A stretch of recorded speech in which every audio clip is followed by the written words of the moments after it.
शांति। नमस्ते जी। वैदिक प्रज्ञा व्याख्यान माला में सभी का हार्दिक स्वागत है। आज शिवरात्रि, तो बोध महर्षि बोधोत्सव, तो महर्षि दयानंद सरस्वती और उनके कार्यों, उनकी जो विचारधारा है, तो उस विषय पर सभी को कुछ न कुछ बोलना है, प्रयास करना है। तो पहले भजन लेते हैं।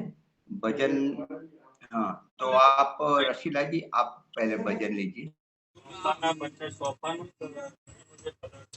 मुनि जी, आचार्य जी, मुनि जी अंजू बेन को बोलो, बाद में ले लूंगी।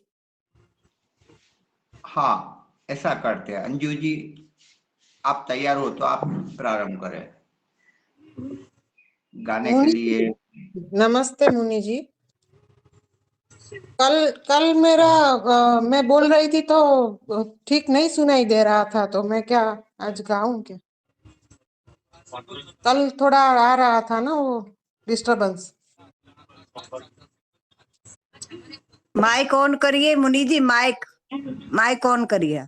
हाँ, तो इसमें बेन जी आप बोलते हो तो ठीक आवाज आ रही, लेकिन गाते हो तो नहीं आता क्या? मतलब जैसे बोलते हो वैसे ही आपको गाना है, ऊपर नीचे वो नहीं होना जिससे सीधा।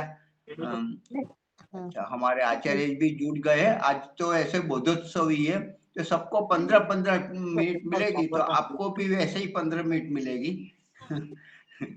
जी जी, तो अंजू जी लीजिए, आप प्रारंभ करिए भजन।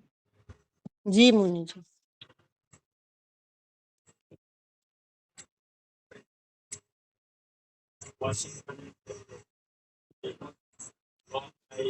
धन्य है तुझको ए ऋषि, तूने हमें जगा दिया।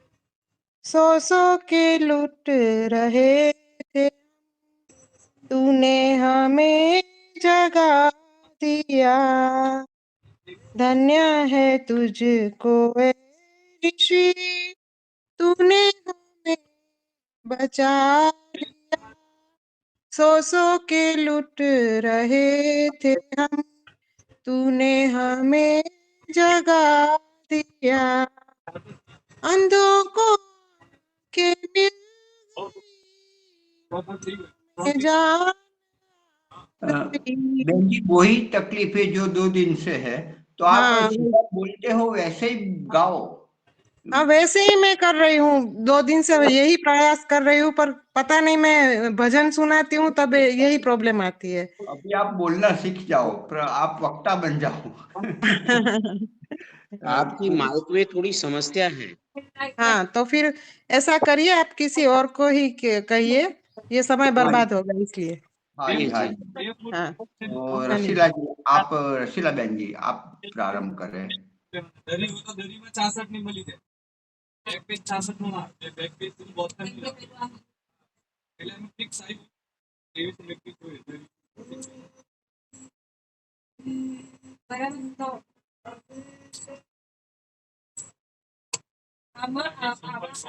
नमस्ते जी। देश को स्वामी दयानंद मिल गए, फूल के खिल गए। देश को स्वामी दयानंद मिल गए, चल पड़े सुख संपदा को छोड़ के, सत्य मिल गए। देश को स्वामी दयानंद मिल गए, तर्क की तलवार जबली हाथ में, मिथ्या मत पथों की शासन हिल गए। देश को स्वामी दयानंद मिल गए, फूल दिख के खिल गए, देश को स्वामी दयानंद मिल गए, जहर देकर किया स्वागत तेरा, जीत करके हर किसी का दिल गए, देश को स्वामी दयानंद मिल गए, विष पिया अमृत पिलाया देश को, प्यारे ऋषि कर मंजिल गए, देश को स्वामी दयानंद मिल गए, श्रद्धानंद निर्भीक त्यागी हंसराज, देश पर विष मिल गए, देश को स्वामी दयानंद मिल गए, फूल टिका के खिल गए, देश को स्वामी दयानंद मिल गए, देश को स्वामी दयानंद मिल गए। धन्यवाद। आज स्वामी जी थे तो अब मैं गा रही हूँ, वेद पढ़ रही हूँ, पढ़ा रही हूँ, यज्ञ कर रही हूँ, जनोई पहन रही हूँ। ये सब महर्षि दयानंद की देन है। हम नारी पर इतना उपकार किया है, मैं अपना इतना उसको नमन करती हूँ, इसलिए मेरा ऋषि को सत सत नमन नमन नमन वंदन। ओम धन्यवाद। बहुत सुंदर। आप सेशन जी, सुशील गुप्ता जी, आप कुछ बोलना? मैं एक स्वामी जी पर एक कविता रखना चाहूंगा। ये मेरे पिताजी के संग्रह में से है, कभी शायद अखबार में छपी थी, उन्होंने लिखी है डायरी में। महर्षि तुम जहान को महान दान दे गए, महर्षि तुम जहान को महान दान दे गए, जब के पोप पंथ ने समस्त देश घेर कर विनाश व्यू था रचा, स्वशक्ति सब बटोर कर, तभी स्वधर्म रक्षिता नई कृपाण दे गए, महर्षि तुम जहान को महान दान दे गए, पछाड़ पोप पंथ को उखाड़ ढोंग को दिया, पछाड़ पोप पंथ को उखाड़ ढोंग को दिया, उजाड़ अंध ज्ञान को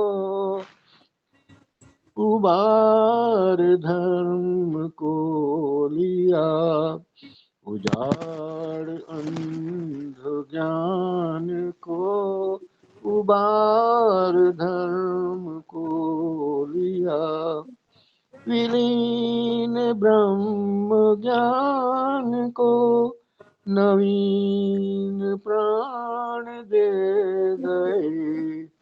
महर्षि तुम जहान को महान दान दे गए।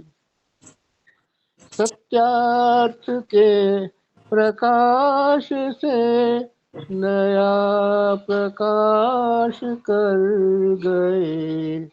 सत्यार्थ के प्रकाश से नया प्रकाश कर गए। समस्त विश्व में अपार ज्योति राशि भर गए।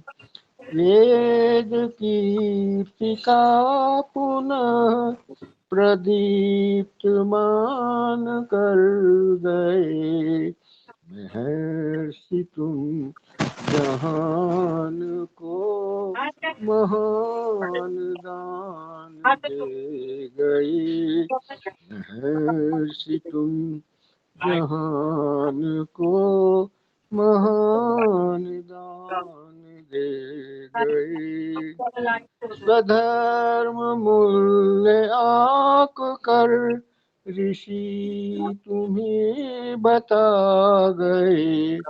स्वधर्म मूल्य आक कर ऋषि तुम्हें बता गए। स्वराज्य का सुमंत्र नव तुम्ही प्रथम सिखा गए। स्वराज्य का सुमंत्र नव तुम्ही प्रथम सिखा गए। सुषुप्त देश को जगा नवल वितान दे गए। सुषुप्त देश को जगा नवल वितान दे गए। महर्षि तुम जहान को महान दान दे गए। न तक स्वदेश जाति को ऋषि तुम्हें जिला गए। तक स्वदेश जाति को ऋषि तुम्हें जिला गए। स्वयं विषम गरल पिया हमें सुधा पिला गए। स्वयं विषम गरल पिया हमें सुधा पिला गए। मनुष्य मात्र के लिए अमूल्य प्राण दे गए। मनुष्य मात्र के लिए अमूल्य प्राण दे गए। महर्षि तुम जहान को महान दान दे गए। महर्षि तुम जहान को अमूल्य दान दे गए।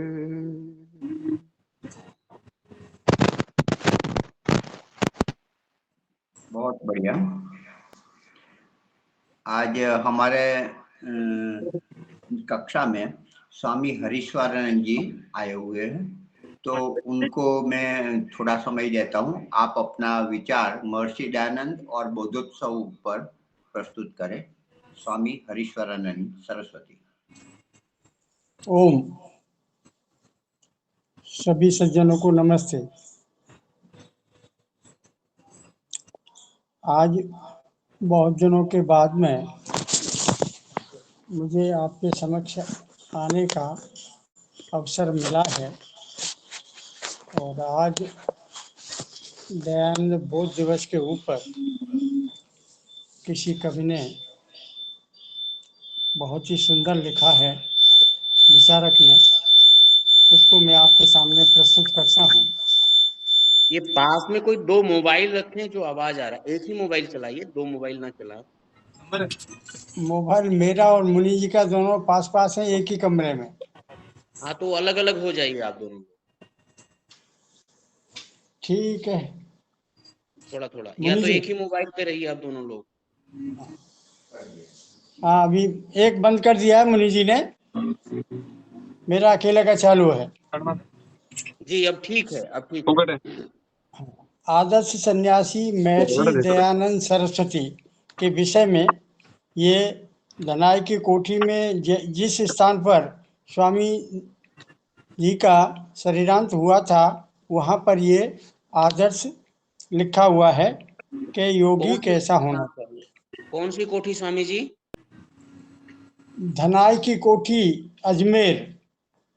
वो बिनाय की यहाँ कोठी पर, है।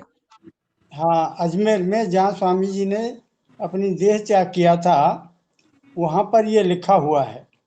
ये मेरे शब्द नहीं है, इसलिए मैं वहीं से लिया था और वहीं आपके सामने वही चीज मैं प्रस्तुत कर रहा हूँ ज्यों की त्यों। कोई प्रभु भक्त है तो कोई विद्वान नहीं, कोई विद्वान है तो योगी नहीं, कोई योगी है तो समाज सुधारक नहीं, कोई समाज सुधारक है तो दृढ़ साहसी नहीं, और कोई दृढ़ साहसी है तो ब्रह्मचारी नहीं, और ब्रह्मचारी है तो श्रेष्ठ वक्ता नहीं, कोई श्रेष्ठ वक्ता है तो लेखक नहीं, और कोई लेखक है तो सदाचारी नहीं, और कोई सदाचारी है तो परोपकारी नहीं, और कोई परोपकारी है तो कर्मठ नहीं, और कोई कर्मठ है तो त्यागी नहीं, कोई त्यागी है तो देशभक्त नहीं, कोई देशभक्त है तो वेद भक्त नहीं, कोई वेद भक्त है तो उदार नहीं, कोई उदार है तो शुद्ध आहारी नहीं, कोई शुद्ध आहारी है तो निश्चल योद्धा नहीं, कोई निश्चल योद्धा है तो सरल नहीं, कोई सरल है तो सुंदर नहीं, और कोई सुंदर है तो बलवान नहीं, और कोई बलवान है तो दयालु नहीं, कोई दयालु है तो संयमी नहीं। परंतु यदि आप ये सभी गुण एक ही स्थान पर देखना चाहें तो महर्षि दयानंद को देखो, निष्पक्ष होकर के देखो। ये किसी के बहुत ही सुंदर स्वामी जी के विषय में कहा है कि ऐसा कर्मठ योगी, विद्वान, बलवान, सुंदर, ये सब एक ही व्यक्ति में विद्यमान थे, जो एक असंभव है, यानी इसको परमात्मा की एक स्पेशल कृति मानते हैं। अभी थोड़ा सा और कुछ कहने का मन कर रहा है। स्वामी दयानंद सरस्वती जी की दृष्टि में ईश्वर सत्य चित्त आनंद स्वरूप हैं। वह निराकार, सर्वव्यापक, सर्वशक्तिमान और सर्वत्र हैं। यह अनादि, अनंत, अजर, अमर, न्यायकारी और दयालु हैं। जीवात्मा के बारे में स्वामी जी वेदांतियों से सहमत नहीं है। उनके अनुसार परमात्मा और जीवात्मा दो भिन्न भिन्न तत्व हैं। उनका विश्वास कुछ इस प्रकार है कि परमात्मा सर्वज्ञ है और आत्मा अल्पज्ञ है। परमात्मा सर्वव्यापक है और आत्मा सीमित है।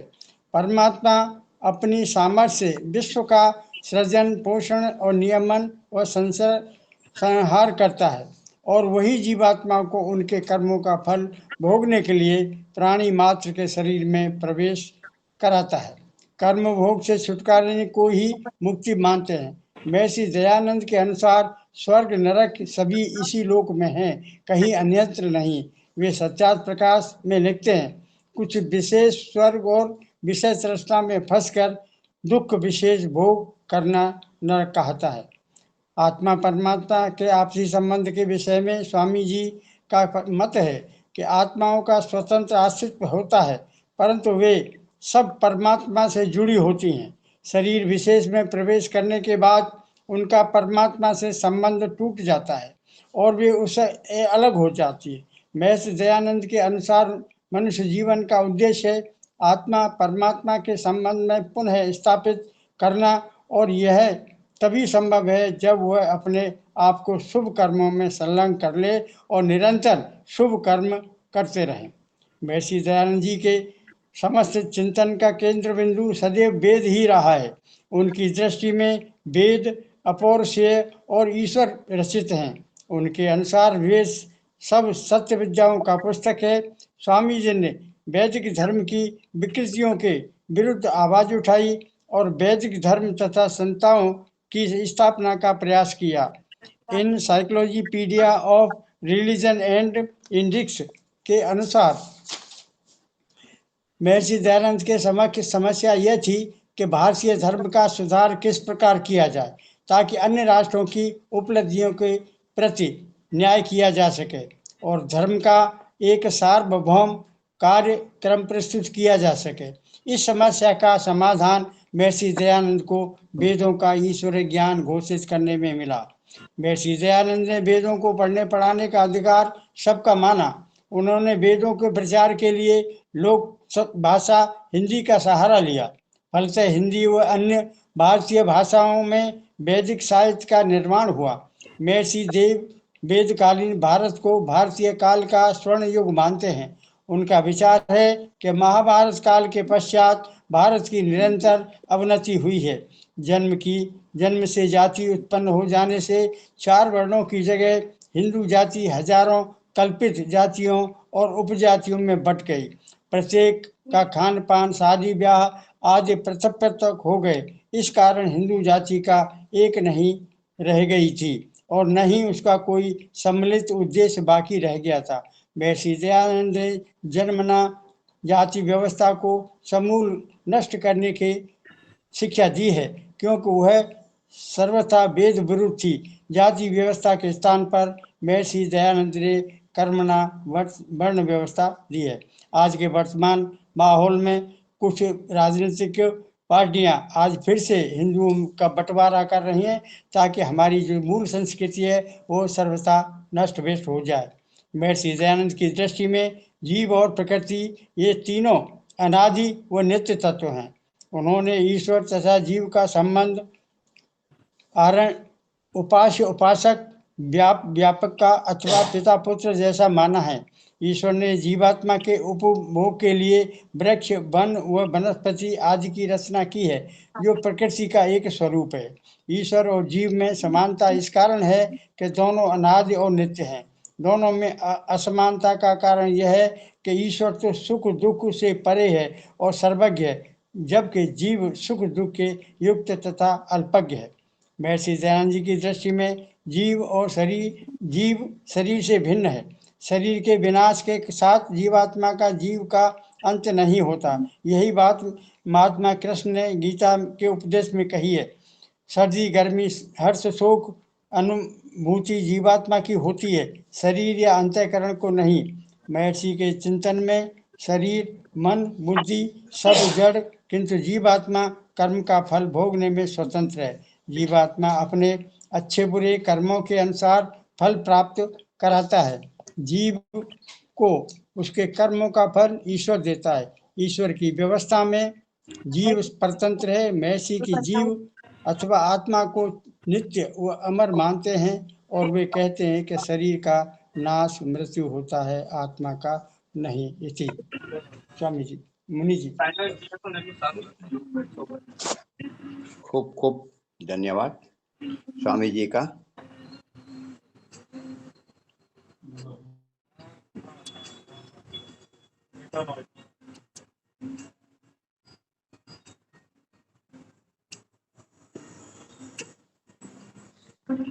थोड़ा विचार मैं प्रस्तुत करता हूँ। कोई बोलना चाहते हैं? अंत में आचार्य शैलेंद्र जी बोलेंगे। कोई बोलना चाहते हो तो ले सकते हैं 10 मिनट।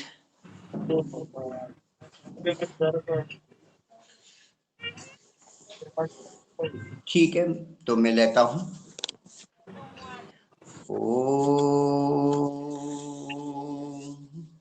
गयस्वानो अमीवा वसुवित् पुष्टिवर्धना सुमित्र सोमनो भव सुमित्र सोमनो भव। आज शिवरात्रि। मनुष्य स्वभाव से उत्सव प्रिय है। दैनिक जीवन में बहुत वह कार्यरत रहता है, व्यस्त रहता है, तो उब जाता है। यांत्रिक क्रिया कर्म करने से, जीवनचर्या उस प्रकार की बनाने से वो उब जाता है। जीवन में खालीपन आता है, रिक्तता होती है। तब रिक्तता को पूर्ण करने के लिए हमारे ऋषि मुनि संत महात्माओं ने पर्व, उत्सव मनाने का प्रथा बनाई हुई है। वह विज्ञान से सम्मत भी है और हमारे जो दिव्य पुरुष है उसको स्मरण में करने हेतु भी यह पर्व मनाया जाता है। जो पर्व है पूर्ण करने वाला, हमारी पूर्ति, खालीपन को भरने वाला पर्व होते हैं। उत्सव अथवा तो पर्व जो हमें आनंद, ऊर्जा, शक्ति और इस प्रकार की सानुकूल हमें भाव प्रदर्शित करता है और हमारा आयु को बढ़ाने वाला होता है। तो पर्व बहुत जरूरी है, जिससे एक नयापन आता है और नए सरे से, नए प्रथा से वो आगे बढ़ता है। तो बोधोत्सव, आज शिवरात्रि, हम आर्य प्रेमी जन बोधोत्सव, बोध के उत्सव, महर्षि दयानंद को बोध हुआ, ज्ञान हुआ। तो बोध क्या है? व्यक्तिगत बोध हो तो कोई विशेष कल्याणकारी नहीं होता, उनके लिए शायद हो सकता है, लेकिन यह बोध ऐसा है जो पूरे समाज को, पूरे राष्ट्र को, विश्व को प्रभावित करता है और सानुकूल प्रतिभाव, सानुकूल मार्ग पर वह आरूढ़ कर देता है। तो अब यह बोध अति कल्याणकारी है, इसलिए हम सब मिलके यह बोध मनाते हैं, बोध दिन के रूप में हम मनाते हैं। मूल शंकर, यदि बोध नहीं होता तो मूल शंकर रहते। मूल शंकर को महान बनाने वाला, देव दयानंद बनाने वाला यह बोध रात्रि है, शिवरात्रि है। महर्षि दयानंद बोध हुआ जब वो बचपन में टंकारा ग्राम में, वहां जो एक शिवलिंग है वो देखते हैं। माता पिता ने कहा कि आज तुझे यहाँ बैठना है और सच्चे शिव प्रकट हो जाएंगे और तुझे दर्शन देंगे। तो दर्शन के हेतु उसका प्रत्यक्ष करने के लिए वो बैठे रहे। सब के सब सो गए 12 बजे के बाद, और महर्षि दयानंद जो मूल शंकर थे वो जागे रहे कि अभी प्रकट होंगे, अभी प्रकट होंगे।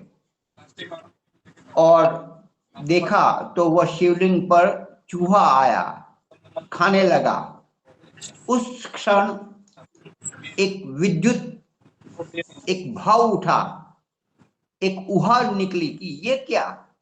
जो प्रलय करने वाला, तांडवकारी, दुष्टों को हटाने वाला शिव, वो अपनी रक्षा नहीं कर रहा है। उसने माता पिताजी को पूछा, संतुष्टि नहीं हुई, घर गया, भोजन कर लिया, सो गया। बाद में इस प्रश्न का उत्तर अन्यों से भी पूछा, नहीं मिला, तो वह आगे बढ़ गए। तो यह जो तर्क, एक विचार उठा, उसने एक महान व्यक्ति बना दिया और राष्ट्र को, समाज को, देश को, विश्व को बहुत बड़ी देन दी। किस प्रकार की? यदि महर्षि दयानंद न होते, न आते, इतने सारे अनंत उपकार है कि हम सोच ही नहीं सकते कि हम कहाँ, किस स्थिति में होते। आज भी हम महाकुंभ में ऐसे ही धक्के खा रहे होते, तीर्थ यात्रा कर रहे होते, डुबकी लगाते होते हैं और पाप धोलते और नए नए पाप करते जाते। स्त्री शिक्षा उन्हीं के आभारी है। हमारी बहन जी रशीला बहन ने प्रारंभ में ही कहा कि हम जो बोल रहे हैं, आज मैं बोल रही हूँ, आज हम गा रहे, सुन रहे, वेदों की बात कर रहे हैं, गायत्री मंत्र बोल रहे हैं, ये महर्षि दयानंद की कृपा है, ऋण है हमारे पर। तो महर्षि दयानंद इतने महान थे, वाणी प्रकट नहीं कर सकती। श्री अरविंद कहते हैं दयानंद दयानंद थे, उनके उसके आगे स्वामी लगाना, स्वामी दयानंद, महर्षि दयानंद लगाना, ऋषि दयानंद लगाना, देव दयानंद लगा, तो उसको मानो अपमानित कर रहे हैं या तो उसका ठीक मूल्यांकन नहीं कर रहे। दयानंद तो दयानंद ही है। स्वामी बहुत आएंगे, चले गए, चले जाएंगे, लेकिन दयानंद जैसा कोई दयानंद और नहीं पैदा होगा, न भूतो न भविष्यति। दयानंद दयानंद ही है। आगे वो कहते हैं कि मैं बहुत सारे महान पुरुषों रूपी में ऊंची ऊंची चोटियां देखता हूं, इसमें सबसे ऊंची एक चोटी है जो अत्यंत सुरम्य है और वैभवी है, वह चोटी है महर्षि दयानंद की। तो महर्षि दयानंद की इतनी प्रशंसा करते हैं कि बस कुछ कह नहीं सकते, लिख नहीं सकते, इतनी ऊंची प्रशंसा महर्षि अरविंद ने की, औरों ने भी बहुत की। महर्षि दयानंद, उसका यदि एक महान पुरुष, एक ऊंचा 6 फुट से भी ऊंचा कद, तेजस्वी, उसका ओजस्वी शरीर, हाथ में डंडा, कोपिनधारी, उसके देखने मात्र से एक सात्विकता, एक ऊर्जा, एक वंदनीय एक भाव प्रकट होता है। दुष्ट हो तो ऐसे बलवान शक्तिशाली तो वो दुष्ट भी भाग जाए, उसकी त्राण सुनते ही जो दुष्ट मारने के लिए आए उसका हाथ से हथियार छूट जाते हैं, पेशाब पानी निकल जाता है। ये स्थिति उसकी त्राण में थी, उसकी आवाज में थी, उसकी गर्जना में थी। ऐसे महर्षि दयानंद के हम सैनिक है, वीर सैनिक है। महर्षि दयानंद, उसे बोध हुआ, अर्थात अंतर्द्वंद हुआ, उसकी चेतना जागृत उठी, उसके संस्कार जो जन्मों जन्म के वो जागृत उठे, तरंगित हो उठे, उहा की, तर्क किया, उसका कोई उत्तर संतोषकारक नहीं मिला तो गृह त्याग किया। गृह त्याग करके वापस नहीं आए, कितने प्रलोभन दिए गए, फिर भी चलते रहे, चलते रहे। 12 वर्ष तक सच्चे गुरु के लिए ढूंढते रहे, सच्चे शिव मुझे चाहिए, नहीं मिले 12 वर्ष तक, फिर भी नहीं हारे, और अंत में मथुरा में सच्चे गुरु के दर्शन हुए और उनसे विद्या प्राप्त कर ली। सतत कष्ट, सतत संघर्ष, सतत लड़ते रहे।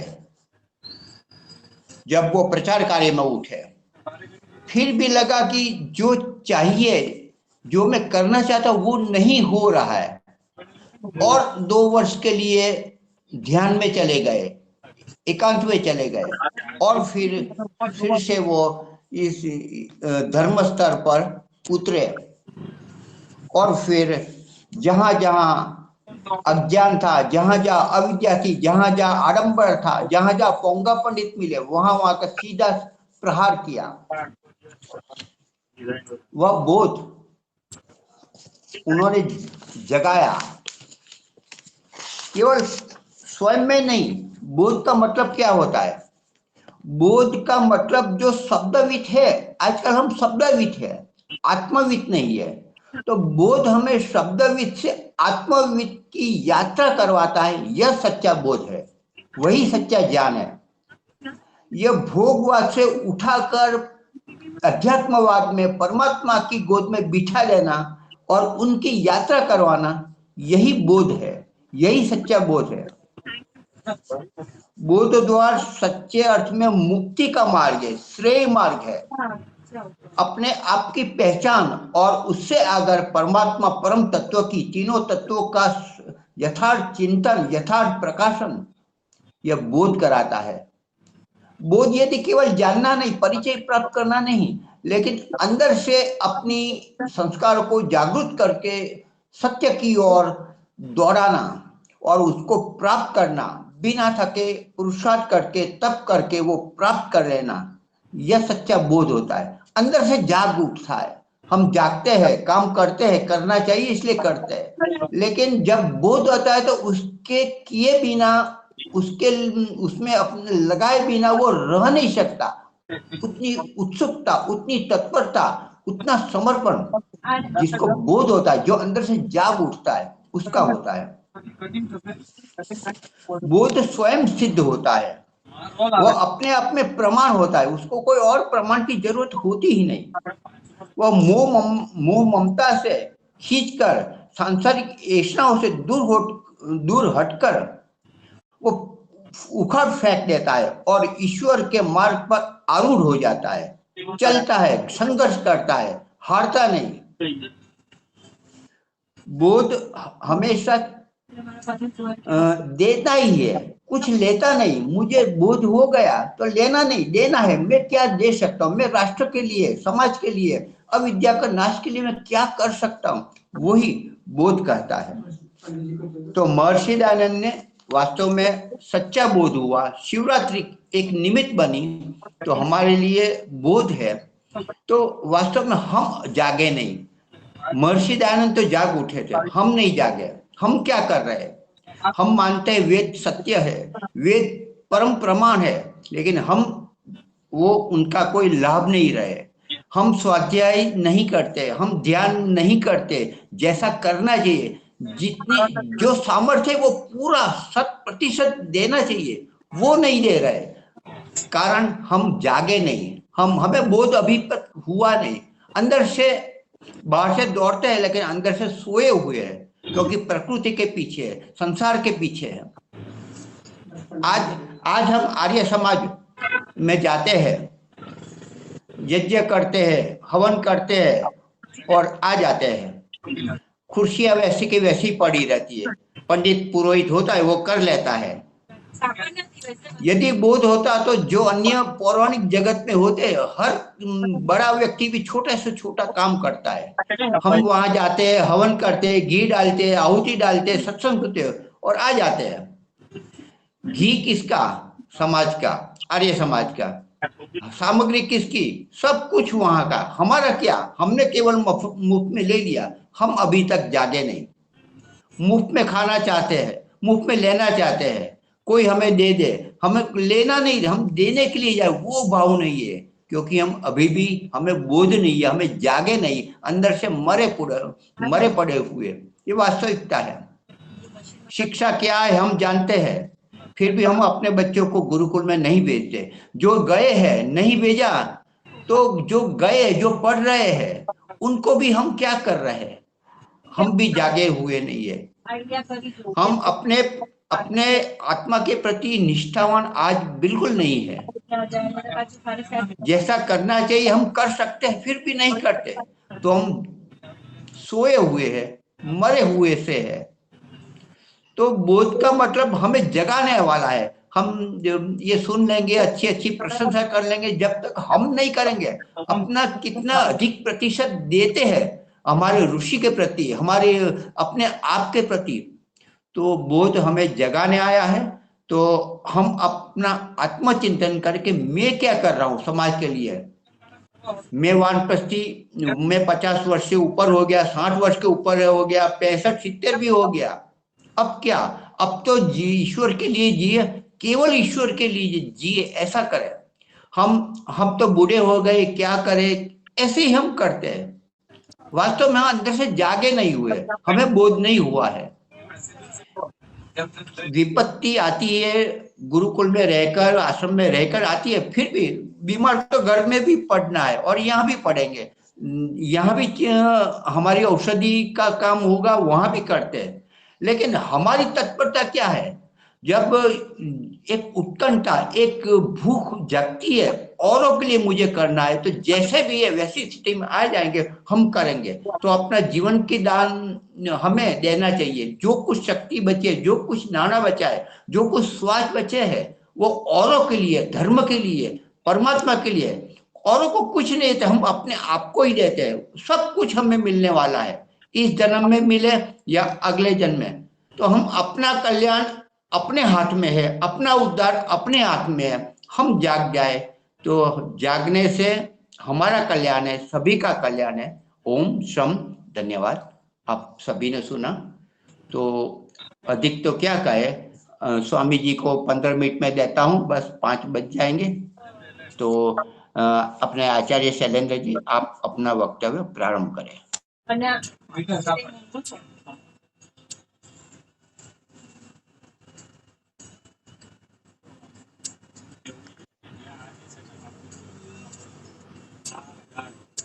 ओम नमस्ते जी। जी आवाज आ रही है? एक बार मेरे साथ आप सब लोग ओम का उच्चारण कर लेवे।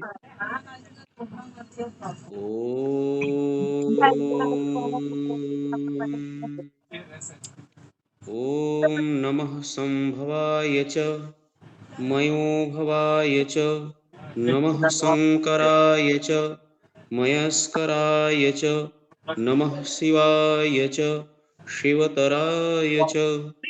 ओम शांति शांति शांति।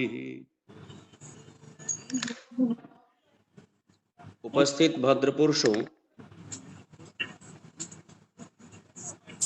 पूजनीय वंदनीय मातृशक्ति श्रद्धे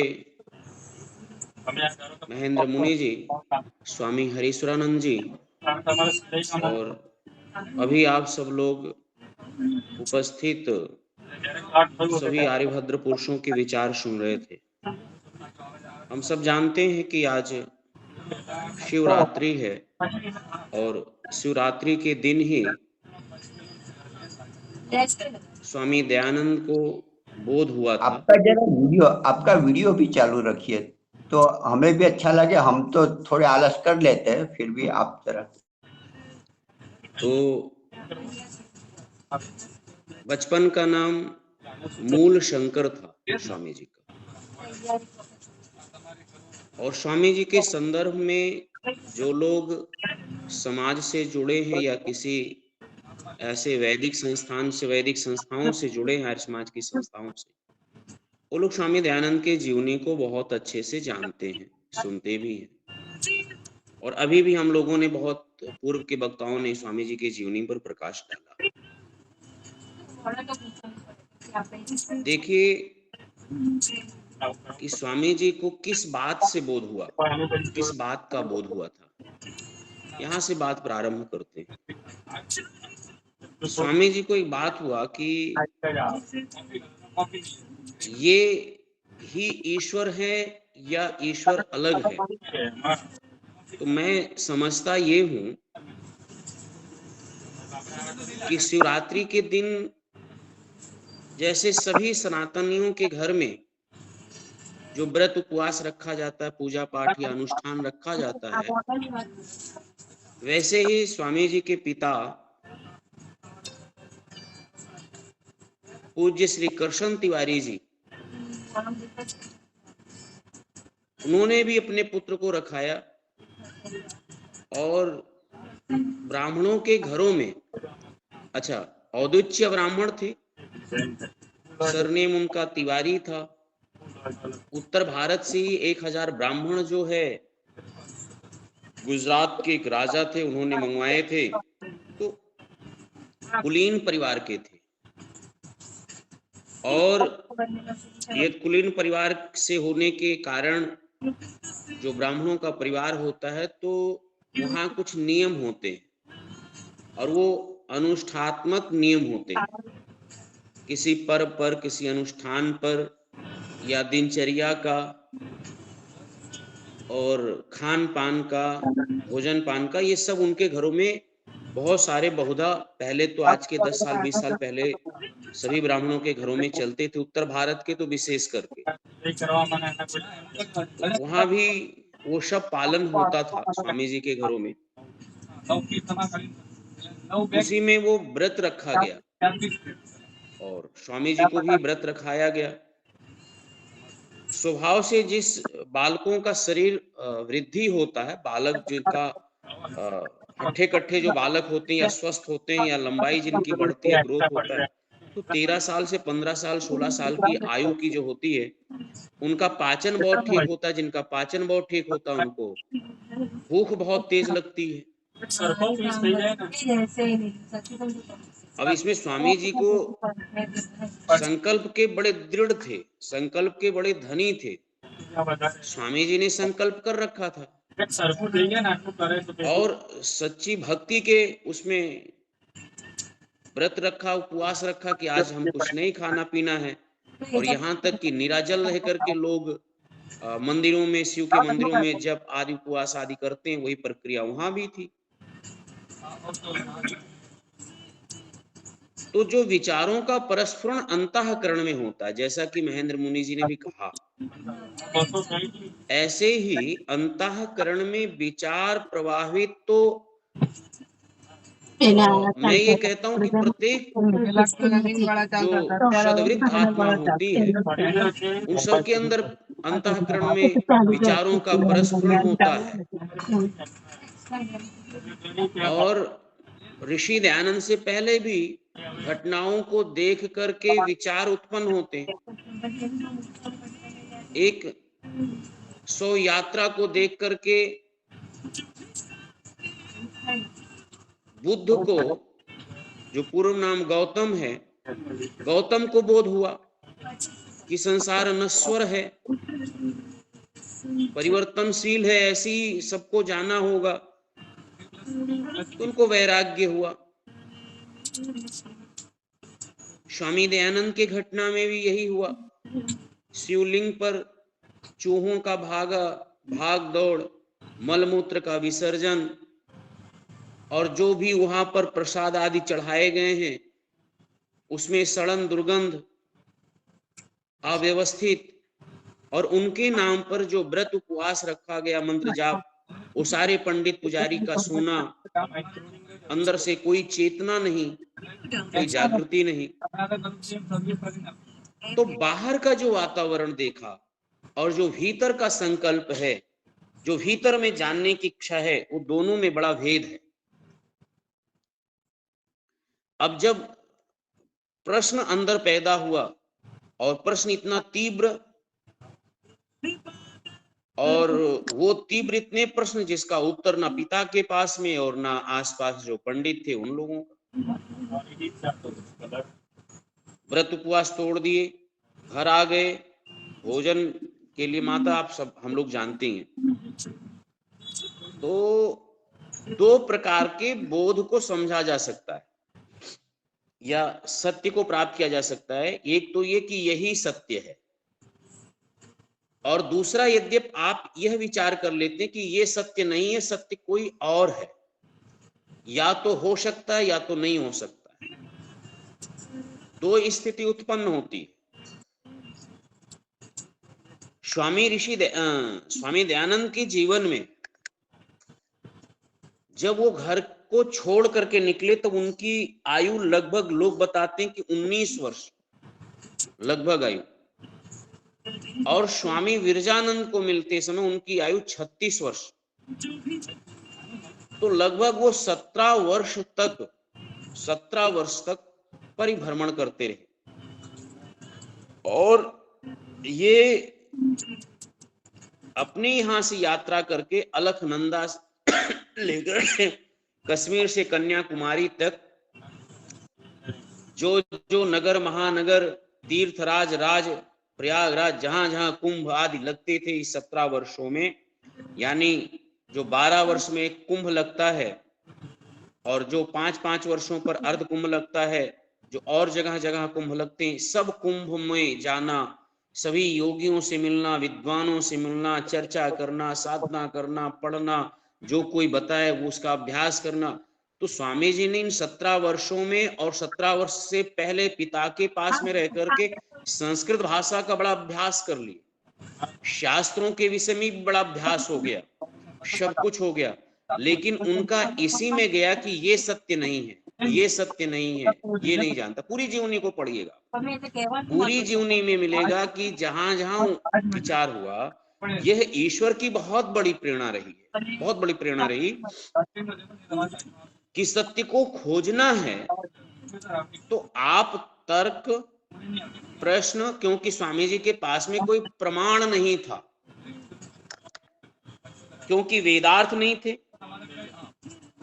वेदों तक की उनको शिक्षा उस समय समाज में लोगों के पास वहां सही वेद के अर्थ नहीं थे, तो इतना तो स्वामी जी समझते थे। कई योग विद्या को सीखने के लिए कई गुरुओं के पास गए, कई लोगों के पास शिष्यत्व ग्रहण किया, बड़ा कठिनाई की। वो 15-20 मिनट में सब बात पूरी नहीं हो सकती है, लेकिन सारांश में हम ये समझ लें, इस योग विद्या को सीखने के लिए अथवा संस्कृत विद्या को सीखने के लिए, संस्कृत में व्याकरण को सीखने के लिए, दर्शन को पढ़ने के लिए, उपनिषदों को पढ़ने के लिए, और सच में ईश्वर प्राप्ति की और उन्मुख होने के लिए कई लोगों के पास गए।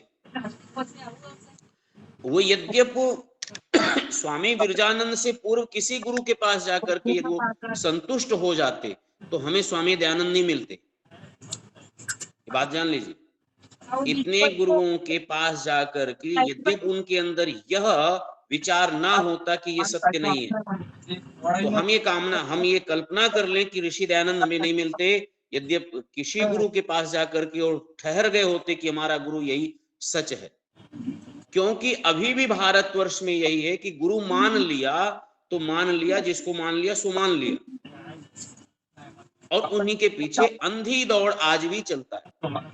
सत्य क्या है, ईश्वर क्या है, ईश्वर की प्राप्ति कराने में ये गुरु सामर्थ्यवान है या नहीं है, अथवा मुझे ऐसे ही झलाता रहेगा, ये ठीक ठीक से अपनी आर्ष विद्याओं को पठन पाठन करा सकता है या नहीं करा सकता। तो 17 वर्ष में जो समाज का दर्शन किया, सामाजिक परिस्थितियों को देखा स्वामी जी ने, धार्मिक परिस्थितियों को देखा, राजनीतिक परिस्थितियों को देखा, और जो इनमें व्याप्त भ्रष्टाचार, जो व्याप्त इनमें कुरीतियां, यह सब उन्होंने दर्शन किया। ऐसा नहीं है कि स्वामी जी ने 3 वर्ष विरजानंद जी के पास पढ़े और राष्ट्र के समग्र व्यापक दर्शन कर लिया, समाज का व्यापक दर्शन कर लिया। 3 वर्षों में उन्होंने आर्ष ग्रंथों का केवल स्वाध्याय किया था, लेकिन जो पूरे भारत का अवलोकन किया, वर्ण व्यवस्थाओं का जो व्यवस्था थी उसका अवलोकन किया, सामाजिक परिदृश्य था उसका अवलोकन किया, जो विपन्नताएं थी, निर्धनता थी, अभावग्रस्त था, गुलामी की दास्तां में देश था, उस वैराग्य, तीव्र वैराग्य की अवस्था में पूरे समाज में घूम घूम करके दर्वित होकर के देखते रहे। लेकिन उत्कंठा सत्य प्राप्ति की थी, ईश्वर प्राप्ति की थी, मोक्ष प्राप्ति की थी। तो कई परिस्थितियों को देखने के बाद ऋषि, मैं पूरा स्वाध्याय अध्ययन करने के बाद इस निर्णय पर पहुंचता हूं कि उस समय भी स्वामी दयानंद, इन परिस्थितियों का कहीं पर उल्लेख नहीं होता है कि विरजानंद से पूर्व कहीं किसी का विरोध किए हों, कहीं जाकर के कोई मतलब इसका जन जागरण का कोई अभियान छेड़ा हो।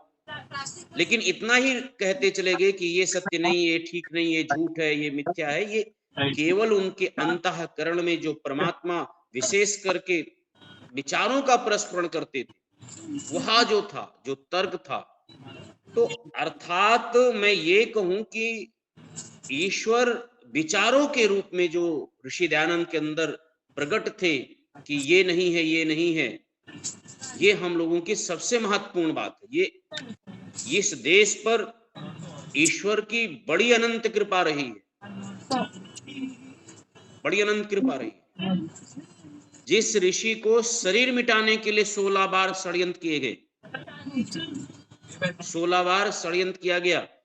जब वो जन जागरण पर राष्ट्र के उत्थान में, समाज के उत्थान में और नर नारियों के उत्थान में, सामाजिक कुरीतियों के जन जागरण में जब वो निकले, तो जिनसे इनका स्वार्थ था, उदर भरण पोषण होता था, वो शव ऋषि दयानंद के शत्रु बनते चले गए, शव शत्रु बनते चले गए। और अकेला अकेला और कोई साधन नहीं, कोई उनके पास में अच्छे लोगों का कोई टीम नहीं, चाहने वाले नहीं, लेकिन निर्भीक ऋषि दयानंद ईश्वर विश्वासी जहां अपना पाखंड खंडनी पताका गाड़ते हैं, वहां खड़े होकर के शास्त्रार्थ के लिए पूरे विश्व को चुनौती देते हैं। जो भी पाखंड खंडनी पताका आज भी किसी के हिम्मत नहीं है महाकुंभ में ललकार देवे।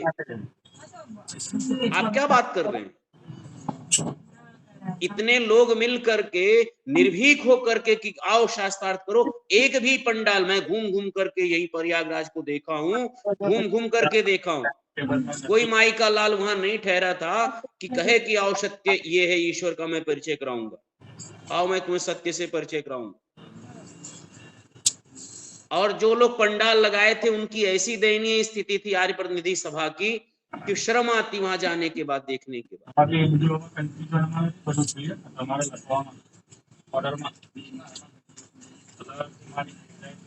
100-200 हम लोग ऋषि दयानंद की जयंती और 150 वर्ष हो गए लगभग में हम लोग मनाने जा रहे हैं इस स्थापना दिवस। और उसी कुंभ में, चाहे वो हरिद्वार का हो, चाहे नासिक का हो, चाहे पुणे का हो, और चाहे ये प्रयागराज इलाहाबाद का, अथवा चाहे वो उज्जैन का, स्वामी दयानंद ने वो पाखंड खंडनी पताका लगाया और जिसका कोई बाहरी बल नहीं था। और उस भीषण लोगों के बीच में ईश्वर के उस आत्मबल, उस ज्ञान के बल पर और वो वेदों के श्रद्धा और विश्वास के बल पर इतना बड़ा उद्घोष किया। और वो उद्घोष इसीलिए किए थे ताकि यहाँ से सत्य का विचार पूरे देश में जाए। जीवनी पूरा इतिहास देखिएगा ऋषि दयानंद का कि कुंभ ये मेला और उत्सव का विरोध कहीं नहीं किया, कुंभ का कहीं विरोध नहीं किया। क्योंकि एक ऐसा वो प्लेटफॉर्म है, एक ऐसा स्थान है जहाँ से आप अपने विचार को, अपने ज्ञान को पूरे देश में फैला सकते। अभी अभी कुंभ हुआ, आप लोग देखे होंगे, की बात आती तो ऋषि दयानंद जो है आ ही जाते हैं। हर एक वेद, जो भी वेद में निष्ठा रखता, जो भी वेद में निष्ठा रखता, भक्ति श्रद्धा रखता है, वो ऐसा नहीं हो सकता कि स्वामी दयानंद का कृतज्ञ ना हो। लेकिन इस महाकुंभ से निकला कौन? आप जानते हैं, कुछ वो पौराणिकों का एक कथा है कि समुद्र मंथन हुआ तो क्या क्या निकला, बहुत सारे रत्न निकले। तो ये कुंभ जब हुआ तो इसमें से कुछ रत्न निकले जो सनातनियों के हाथ में लगे। एक मोनालिसा नाम की लड़की है, वो एक रत्न निकली जो इतना फेमस हो गई। एक IIT बाबा निकला है और वो एक रत्न है जो हिंदुओं के हाथ में लगा है 1200 करोड़ खर्चा करने के बाद में। और ऐसे कितने रत्न निकले यहाँ से।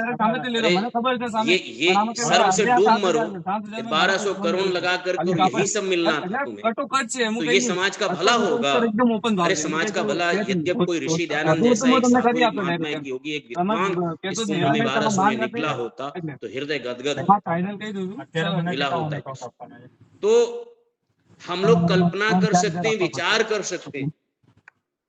कर सकते हैं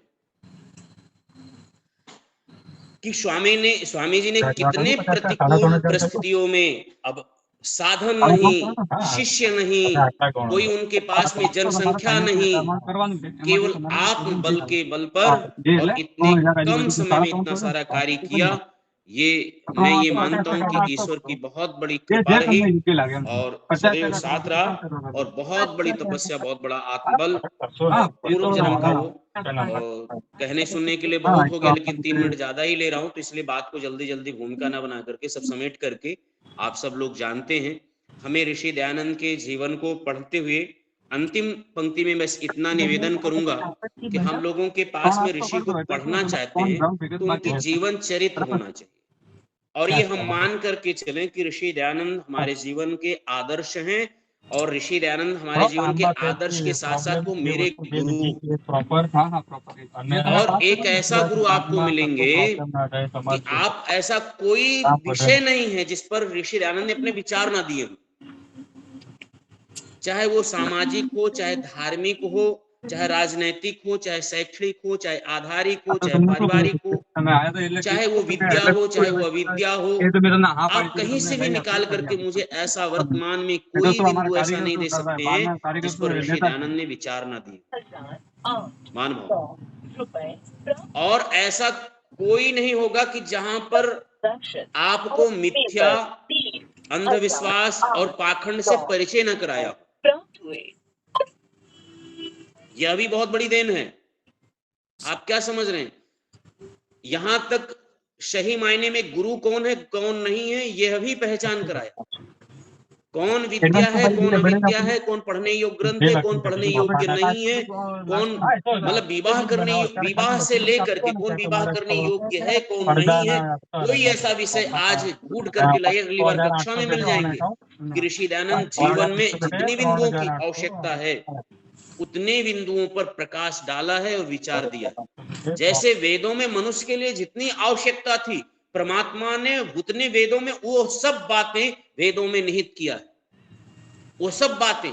और वेदों का साक्षात लक्षण देखना और सरल भाव में देखना है तो ऋषि दयानंद ने वेदों के जैसा सब विषयों का समावेश जो विद्या है वो वेद विद्या है, वैसे ऋषि दयानंद के विचार भी ऐसे ईश्वरीय विचार के अलावा और कोई नहीं, वो साम्यता नहीं हो सकता। कोई ऐसा विषय छोड़ा नहीं जो सब पर विषय चाहते।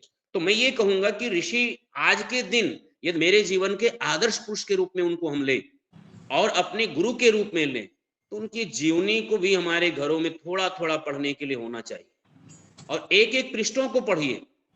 और मैं ये कहता हूं कि स्वामी जी के सत्यार्थ प्रकाश, ऋग्वेदार्थ भाष्य भूमिका, उनकी जीवनी और स्वामी सतपति जी का योग की पुस्तक, यद्यप इतना ही स्वाध्याय आप करते चले जाएं, इतना रखें, तो एक तो आपको अंधविश्वास तो छोड़, पता नहीं कितने लोगों को आप लोग प्रकाश में ले आएंगे, आप सब प्रकाश में ले आएंगे, और ऋषि के कहीं ना कहीं हम ऋण से उऋण होने में कामयाब होंगे, सफल होंगे। ना जाने कितने लोगों को हम सत्य मार्ग पर लगा देंगे। इतना भी स्वाध्याय ऋषि के इतने भी अंशों में हम लेकर के प्रचार निकले, ज्यादा नहीं कर सकते। स्वामी जी को बार बार मैं ये तो कहता हूँ कि एक आदर्श के रूप में और एक सुधारक के रूप में ये दो लोग होने चाहिए, एक आदर्श और एक सुधारक। सुधारक वो होना चाहिए जो रोक टोक करता रहे, आपको नियम जीवन में बताता रहे कि ये मार्ग सही है, मार्ग गलत। एक व्यक्ति थे, वो आर्य समाजी थे और उनका नाम सत्य प्रकाश था। तो वो एक ऐसे व्यक्ति थे कि वो किसी को भी गलत यदि जा रहा रास्ते पर तो टोक देते थे, और गलत को गलत कहना ही उनका स्वभाव था। चाहे उनकी कितनी भी बड़ी हानि हो जाए, चाहे उनका कितना भी लोग विरोध कर देते थे, पर एक दिन हमें मिले, अंदर से बड़ा प्रेम करते थे, बाहर से हमें भी टोका टाकी करते थे, तो लोगों को अच्छा नहीं लगता था। पर वो व्यक्ति ऐसे व्यक्ति थे, मैं ये मानता हूं कि बाद में मुझे कहना पड़ा, याद रखिए ऐसे व्यक्ति को जीवन में रखना चाहिए। यदि ऐसे व्यक्ति को लोग जीवन में रखेंगे तो प्रगति और सुधार दोनों होता है। तो हमें अपने जीवन में जो टोकता है, जो सही का सही कहता है, लेकिन हृदय में कोई मलाल नहीं रखता, कोई द्वेष नहीं रखता, पीठ पीछे किसी की निंदा नहीं करता, किसी की हानि नहीं पहुंचाता, बल्कि आपका सुधार चाहता है, तो उसको समाज में हमें जल्दी पहचान लेना चाहिए। और वो कई और संस्थान में प्लेटफॉर्म पर नहीं लोग मिलेंगे आपको, वो केवल एक ऐसी संस्था है जहां मिलेंगे लोग आपको, कोई ना कोई मिल ही जाता है, और उसको कभी हमें बुरा नहीं लेना चाहिए, सकारात्मक रूप में लेना चाहिए। और सकारात्मक रूप में इसी रूप में लेना चाहिए कि ये जो टोका टाकी कर रहा है ये मेरा सुधार कर रहा है। तो ये दो लोगों को हम लोग अपने जीवन में ढाल ले तो सबसे प्रिय संस्था कोई संस्था होगी तो वो जिस संस्था में हम लोग हैं उस संस्था को सबसे प्रिय मानेंगे। तो इन्हीं पर अपनी बात को विराम देते हैं। 8 मिनट ज्यादा हो गया। मुनि जी से थोड़ा विनम्रता पूर्वक मैं चाहूंगा कि आप अब तो 8 मिनट ले ही लिया हूं, तो यहीं पर विराम करता हूं। खूब खूब धन्यवाद। हम तो सुनना चाहते थे लेकिन और सुने, मतलब कि हमारे जो सुनने वाले हैं वो हमें सुनाए। मेरा प्रयास है, आप तो बोलते हैं, बोलते ही रहेंगे और भी समय देंगे, मेरा यही प्रयास था। तो हमें वास्तव में बोध उत्सव मनाना है तो हम अंदर से जाग जाए, बस ये है। ये सब चिला चालू जो सीरियल देखना, वो देखना, समाचार देखना, कोई काम का नहीं। नकारात्मक ऊर्जा हमारी जाती है। पॉजिटिव केवल महर्षि दयानंद को पढ़े, सुने, सोचे और जीवनी बात है। कोई बात नहीं। तो अपने शंकर जी आप जय गो